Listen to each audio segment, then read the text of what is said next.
warahmatullahi wabarakatuh. Baiklah, kami dari kelompok Tanjung Pesona dan dosen pengampunya Ramanda Hanif. Di sini kami akan mempresentasikan atau video pengajaran tentang metode pengajaran. Baiklah, sebelum kita beralih ke video pengajaran, kami akan memperkenalkan diri dengan saya sendiri, Sarwani, teman saya Tamara, Rida Indria, Rihayati, Narwida, dan Umi Kasu. Baiklah, kelompok kami akan melakukan tepuk HW. Tepuk HW.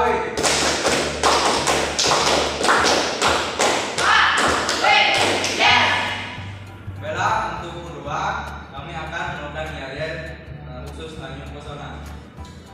Siapa kita? Tanjung Pesona. Siapa kita? Tanjung Pesona. 1, 2, 3.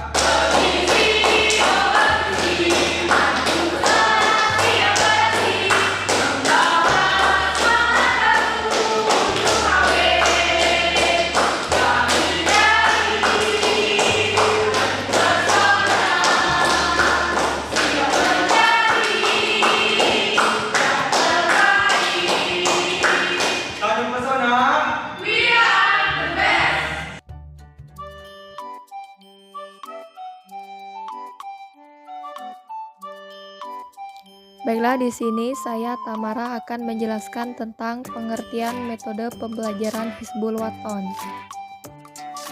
Metode pembelajaran adalah cara yang digunakan untuk mengimplementasikan rencana yang sudah disusun dalam kegiatan nyata agar tujuan yang telah disusun tercapai secara optimal. Sedangkan Hizbul Waton adalah kepanduan Islami. Artinya, pendidikan kepanduan yang dilakukan oleh Hizbul Waton adalah untuk menanamkan akidah Islam dan membentuk peserta didik berakhlak mulia. Nah, berdasarkan kedua pengertian tersebut, maka dapat diambil kesimpulan bahwa metode pembelajaran Hizbul Waton adalah suatu cara yang telah disusun secara sistematis dalam pendidikan kepanduan Hizbul Waton untuk mencapai tujuan pembelajaran. Selanjutnya, pendidikan kepanduan Hizbul Waton.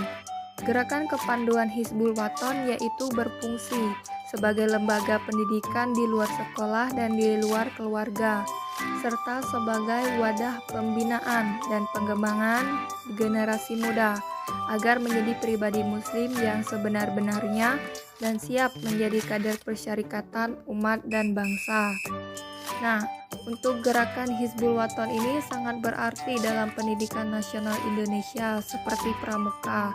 Adapun persamaan keduanya tampak pada yang pertama, aspek tujuan untuk menanamkan nilai karakter positif, yang kedua pembiasaan dan pengamalan, pemberian keteladanan, terciptanya lingkungan karakter yang menyenangkan, dan yang terakhir internalisasi nilai-nilai positif yang ditanamkan oleh seluruh warga sekolah.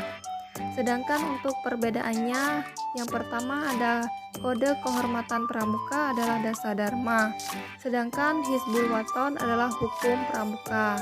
Yang kedua, pramuka bersifat universal, sedangkan Hizbul Waton bersifat nasional.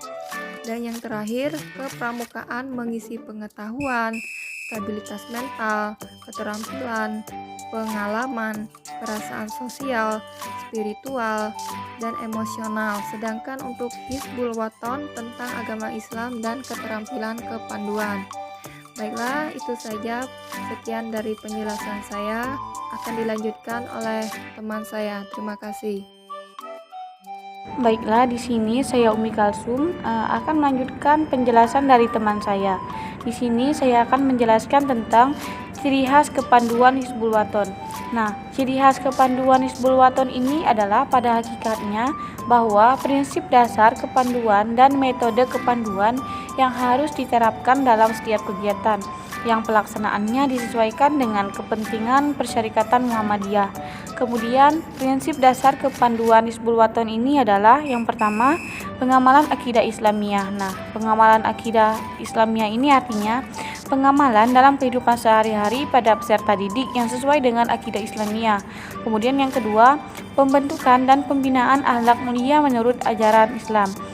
Dengan adanya pembentukan dan pembinaan ini diharapkan terbentuknya akhlak mulia pada peserta didik seperti bertanggung jawab. Kemudian yang ketiga yaitu pengamalan kode kehormatan tandu. Nah, di sini peserta didik harus mengamalkan kode kehormatan tandu pada Hizbul Waton yang telah ditetapkan. Baiklah, saya Rida Fitria akan menjelaskan mengenai metode pembelajaran Hizbul Waton. Pelaksanaan metode kepanduan Hizbul Waton merupakan cara belajar yang progresif melalui berbagai metode. Di antaranya, 1. Sistem bergu atau berjamaah. Dalam metode ini, peserta didik dikelompokkan dalam satuan-satuan kecil untuk melaksanakan pendidikan, pembinaan, kerjasama, pembagian tugas, dan lain-lainnya. Ikatan persaudaraan persatuan mudah terwujudkan karena pengenalan satu dengan yang lain lebih mudah dilaksanakan. Regu atau kelompok kecil dalam satuan atfal disebut kuntum, 1-4 kuntum disebut rumpun. Dalam satuan pengenal disebut regu, 1-4 regu disebut pasukan. Kemudian untuk tingkat penghela disebut ikhwan, 1-4 ikhwan disebut kerabat. Serta bagi golongan penuntun disebut kafilah dengan jumlah maksimal 10 orang. Sistem berkelompok dilaksanakan agar peserta didik memperoleh kesempatan belajar memimpin dan dipimpin, berorganisasi, memikul tanggung jawab, mengatur, dan menempatkan diri, bekerja dan bekerja sama dalam kerukunan di antara mereka. Yang kedua, metode kehidupan di alam terbuka. Metode pendidikan kepanduan Hizbul Waton di alam terbuka ini dimaksudkan agar anak didik bisa berinteraksi dengan alam sekitar, menjaga serta mengaguminya sebagai anugerah dan ciptaan Allah. Kegiatan ini akan memberikan pengalaman akan adanya saling ketergantungan antara unsur-unsur alam dan kebutuhan untuk melestarikannya. Selain itu juga dapat mengembangkan sikap bertanggung jawab akan masa depan yang menghormati keseimbangan alam. Kegiatan di alam terbuka akan dapat mengembangkan kemampuan diri untuk mengatasi tantangan yang dihadapi, menyadari tidak ada sesuatu yang berlebihan di dalam dirinya, menemukan kembali cara hidup yang menyenangkan dalam kesederhanaan, membina kerjasama dan rasa memiliki. Selanjutnya akan dilanjutkan oleh teman saya. Terima kasih. Baiklah, di sini saya akan melanjutkan presentasi dari teman saya. Kegiatan yang menarik, menyenangkan, menantang, meningkat, dan mendidik. Metode ini merupakan metode yang menekankan pada kreativitas inovatif dan rekreasi yang tetap memperhatikan pada unsur-unsur pendidik. Maksudnya, melalui proses pendidikan akan dapat mengubah sikap dan perilaku, menambah pengetahuan dan pengalaman, serta meningkatkan penguasaan keterampilan dan kecakapan bagi setiap peserta didik. Selanjutnya, sistem kenaikan tingkat dan tanda kecakapan. Tanda kecakapan adalah tanda yang menunjukkan keterampilan dan kecakapan tertentu yang dimiliki seseorang peserta didik gerakan kepanduan Hizbul Waton.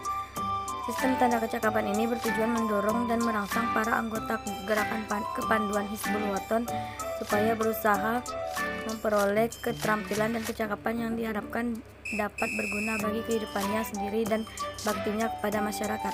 Sekian, terima kasih. Baiklah, di sini saya akan melanjutkan presentasi yaitu sistem satuan terpisah. Satuan Pandu Hawi Putra dibina oleh pembina putra, Satuan Pandu Hawi Putri dibina oleh pembina putri. Bahwasanya Pandu Hawi Putra itu harus dibina oleh pembina putra dan putri harus dibina oleh pembina putri. Kecuali putra, Satuan Pandu Hawi Putra bisa dibina oleh pembina putri asalkan Satuan Pandu Hawi Putra itu masih kecil atau di bawah umur balik. Sedangkan Satuan Pandu Hawi Putri bisa dibina oleh satuan pembina oleh putra. Kecuali tadi Satuan Pandu Hawi Putri itu masih di bawah umur atau kecil, bisa dipandu oleh pemandu atau pembina putra.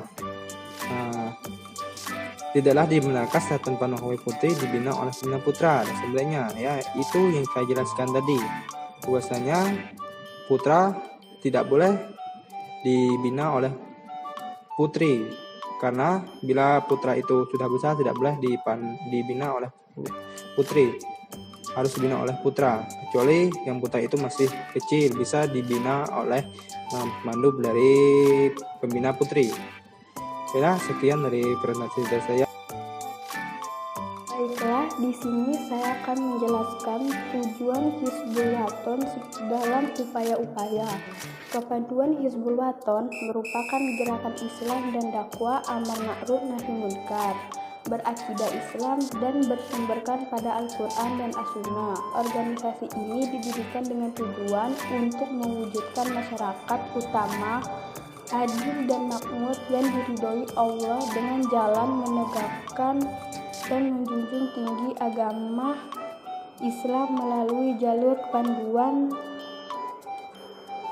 Tujuan Hizbul Wathon dilakukan dengan upaya-upaya sebagai berikut. Yang pertama, melalui jalur kepanduan ingin meningkatkan pendidikan angkatan muda putra maupun putri menurut agama Islam.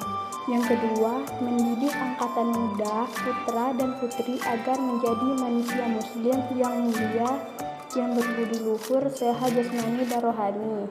Yang ketiga, mendidik angkatan muda putra dan putri menjadi generasi yang taat beragama, berorganisasi, cerdas dan terampil. Yang keempat, mendidik angkatan muda putra dan putri gemar beramal amar ma'ruf nahi munkar dan berlomba dalam kebajikan. Yang kelima, meningkatkan dan memajukan pendidikan dan pengajaran kebudayaan serta memperluas ilmu pengetahuan sesuai dengan ajaran agama Islam. Yang terakhir, membentuk karakter dan kepribadian sehingga diharapkan menjadi kader pimpinan dan pelangsung amal usaha Muhammadiyah. Demikianlah penjelasan saya.